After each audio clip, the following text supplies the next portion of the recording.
ഇന്ന് സ്കൂളില്ലാത്തത് കൊണ്ട് തന്നെ കുറച്ച് നേരം വൈകിട്ടാണ് എണീച്ചത്. അപ്പോൾ ഇതാ പുട്ടൊക്കെ ചൂടാൻ വെച്ചിട്ടുണ്ട്. അടുപ്പത്ത് ചെയ്യാൻ പറ്റുന്നതല്ല പുട്ട്. അപ്പോൾ ഇന്ന് രാവിലെ പുട്ടിന് കൂട്ടാൻ അടിപൊളി ഒരു മീൻ കറിയും വെച്ചിട്ടുണ്ട്. മാന്തൾ കറിയാന്ന് കേട്ടോ. പിന്നെ മീൻ പൊരിക്കാനും ആക്കിയിട്ടുണ്ട്. പുട്ടും മീൻ പൊരിച്ചും നല്ല കോമ്പിനേഷൻ അല്ലേ. അപ്പോൾ അതും ആക്കിയെടുക്കുന്നുണ്ട്. ഞാനിപ്പോൾ മീൻ പൊരിക്കുന്നതിലേക്ക് മീൻ പരക്കുന്ന സമയത്ത് ഇത് ഞാൻ കുറച്ച് സുർക്കയും അതുപോലെ തന്നെ വെളുത്തുള്ളി അല്ലെങ്കിൽ കുറച്ച് ഗരം മസാലപ്പൊടിയൊക്കെ ചേർത്ത് കൊടുക്കും കേട്ടോ. അപ്പോൾ നല്ലൊരു ഫ്ലേവറായിരിക്കും. അപ്പോൾ ഇന്നലത്തെ മീൻ പൊരിച്ചാണ് കേട്ടോ കാണുന്നത്.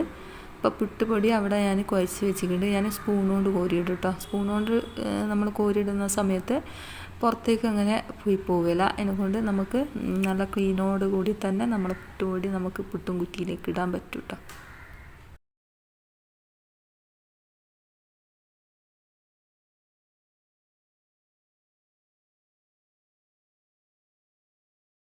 അപ്പം കാസ്ട്രോളിൻ്റെ അടിയിൽ എന്താ വാഴയില വെച്ചതെന്ന് വിചാരിക്കും. വാഴേൻ്റെ ഇലയിലേക്ക് നമ്മൾ ഈ ഒരു പുട്ട് കുത്തിയിടുന്ന സമയത്ത് നല്ലൊരു ഫ്ലേവറായിരിക്കും കേട്ടോ. നമ്മളിപ്പം കാസ്ട്രോളൊക്കെ അടച്ച് വെച്ചാൽ അതിൻ്റെ ഒരു ഫ്ലേവർ എന്താ വാഴേൻ്റെ ഇലേൻ്റെ ആ ഒരു ഫ്ലേവർ നമ്മളെ പുട്ടിലേക്ക് പിടിക്കും കേട്ടോ. നല്ലൊരു ഫ്ലേവറായിരിക്കും. ഭക്ഷണം ഒന്ന് കഴിക്കട്ടെ. ഇനിയിപ്പോൾ ചായയും അതുപോലെ തന്നെ പുട്ടും മീൻ പൊരിച്ചും മുളകിട്ട കറിയാണേ.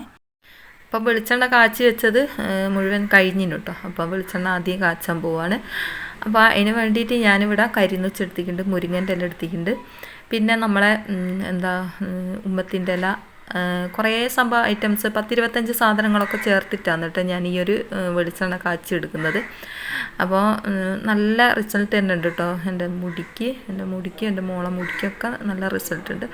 അപ്പോൾ ഞാനിങ്ങനെ ഇടയ്ക്കിടയ്ക്ക് ഇങ്ങനെ കാച്ചി വെക്കും കേട്ടോ. ഇപ്പോൾ എന്താ ഈ മുരിങ്ങൻ്റെ ഇലയൊക്കെ നമ്മളെ മുടിക്ക് നല്ലതാണ് കേട്ടോ. മുരിങ്ങൻ്റെ ഇല, കറ്റാർ വാഴ, അതുപോലെ തന്നെ നല്ല ജീരകമല്ല പോട്ടെ, കരിഞ്ജീരകം, അതുപോലെ തന്നെ കുരുമുളക്, അങ്ങനെ കണ്ട 10-25 സാധനങ്ങളൊക്കെ ഞാൻ ചേർക്കുന്നുണ്ട് കേട്ടോ. പിന്നെ ഉമ്മത്തിൻ്റെ ഇല, കിയാർനെല്ലി, അങ്ങനെ കണ്ട സാധനങ്ങളൊക്കെ ചേർക്കും കേട്ടോ. കുറേ ഐറ്റംസൊക്കെ പിന്നെ തുളസിൻ്റെ ഇല, അതായത് ഒക്കെ ഞാൻ വെട്ടിയിലേക്ക് ഇട്ട് കൊടുക്കുകയെന്ന് കേട്ടോ. വെട്ടിയിട്ട് കൊടുത്തതിന് ശേഷം ലാസ്റ്റാണ് നമ്മൾ ഇതിലേക്ക് വെളിച്ചെണ്ണ ഒഴിച്ചിട്ട് അടുപ്പിലേക്ക് വെക്കുന്നത്. പിന്നെ ഞാൻ ഇതിലേക്ക് നമ്മളെ ബീട്രൂട്ടില്ലേ അതും കൂടി ചേർത്ത് കൊടുക്കും കേട്ടോ. പിന്നെ കറിവേപ്പില അതുപോലെ തന്നെ അരിവേപ്പില അതൊക്കെ ചേർത്ത് കൊടുക്കും കേട്ടോ. ഇതേപോലെ ഞാൻ കുഞ്ഞു പീസാക്കിയിട്ട് ഇട്ട് കൊടുക്കുക. എന്നിട്ട് അടുപ്പിൽ വെച്ചിട്ട് ചെറിയ തീയിലാണ് കേട്ടോ ഞാൻ ഇത് കാച്ചിയെടുക്കുന്നത്. ഇതിപ്പോൾ 2 കിലോ വെളിച്ചെണ്ണ വരെ ഞാൻ കാച്ചി വെക്കുന്നുണ്ട്.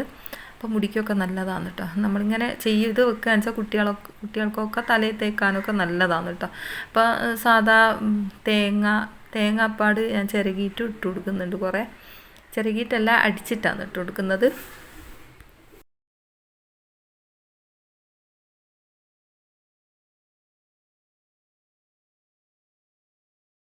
നമ്മൾ പിന്നെ ഇതിൽ ചെമ്പരത്തിൻ്റെ ഇല, ചെമ്പരത്തി പൂവ് അങ്ങനെയൊക്കെ ചേർക്കും കേട്ടോ. പിന്നെയും കുറേ സാധനങ്ങളൊക്കെ ഉണ്ട്. അതൊന്നും ഞാൻ പേരെടുത്ത് പറയുന്നില്ല കേട്ടോ. എന്നോട് ഇപ്പോൾ കുറേ ലോങ് ആവും വീഡിയോ.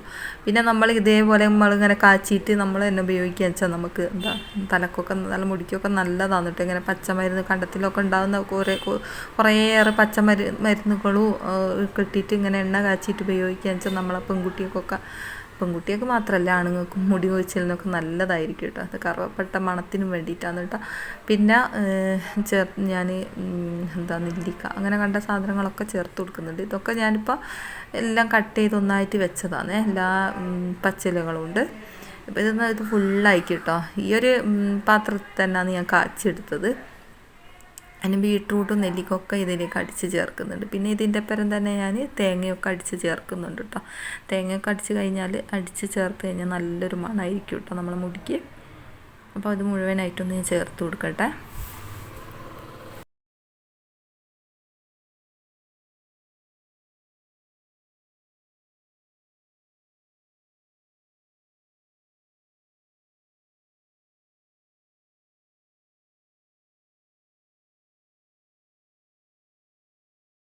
തേങ്ങ ഞാൻ ഇതുപോലെയാണ് കേട്ടോ അടിച്ച് ചേർക്കുന്നത്. അപ്പോൾ അതിൻ്റെ കളറെന്താ അങ്ങനെ ഞാൻ ബീട്രൂട്ട് അടിച്ച് ഒരു പാത്രത്തിൽ തന്നെ അടിച്ചിട്ട് ചേർത്ത് കൊടുക്കാമെന്ന് കേട്ടോ.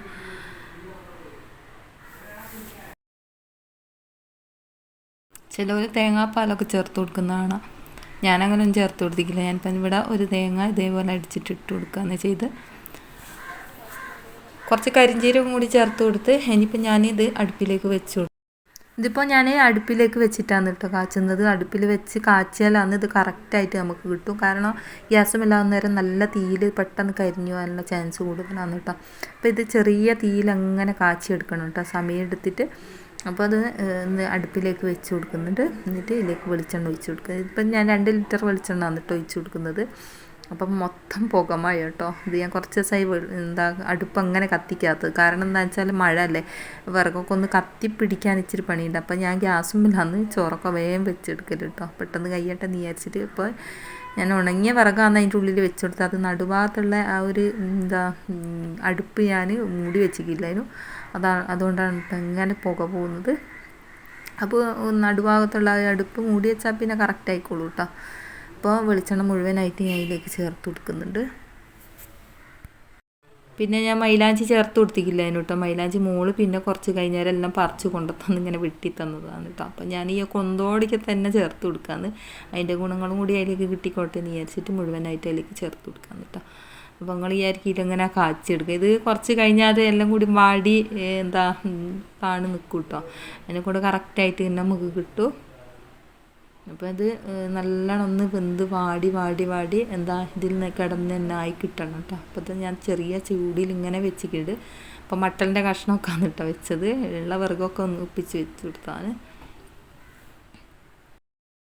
ഇതാ ഞാൻ പറഞ്ഞില്ലേ താണ് വരുമെന്ന്, കണ്ടില്ലേ, ഇത് ഏകദേശം വാടിയര ഒന്ന് താണ് വന്നതാണ് കേട്ടോ. ഇനിയിപ്പോൾ ഇതിൽ കിടന്ന് തന്നെ വെന്ത് വരണം കേട്ടോ.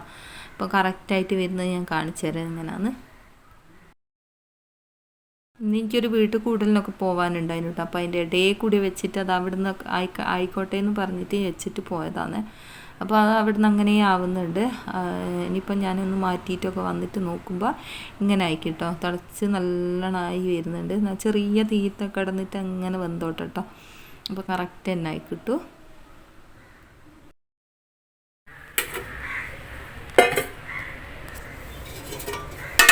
ഞാനിത് പിഴിഞ്ഞെടുത്തിട്ടുണ്ട് കേട്ടോ. പിഴിഞ്ഞ് ഞാൻ നാളത്തെ വീഡിയോയിൽ കാണിച്ചു തരാം കേട്ടോ. അപ്പോൾ ഏകദേശം പച്ച കളറുണ്ട് കേട്ടോ, കണ്ടില്ലേ, ഏകദേശം ആയിട്ടുണ്ട്. ഇപ്പോൾ ഇത് പച്ച കളർ നല്ലൊരു മണമാണ് കേട്ടോ. അപ്പോൾ ഇത് ഞാൻ തുണീൻ്റെ അകത്തൊക്കെ വെച്ചിട്ട് പിഴിഞ്ഞെടുക്കണം. ഇനിയിപ്പോൾ ഇത് കണ്ടില്ലേ, നല്ല പച്ച കളറിൽ വരുന്നത്.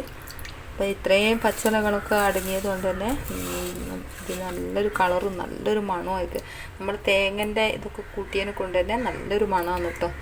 അപ്പോൾ ഇതേപോലെയാണ് ഞാൻ എണ്ണ കാച്ചത് കേട്ടോ. അപ്പോൾ ഇത്രയേ ഉള്ളൂ ഇന്നത്തെ വീഡിയോ. ഇഷ്ടമായിട്ടുണ്ടെങ്കിൽ ലൈക്ക് അടിക്കാൻ മറന്നു പറഞ്ഞാൽ.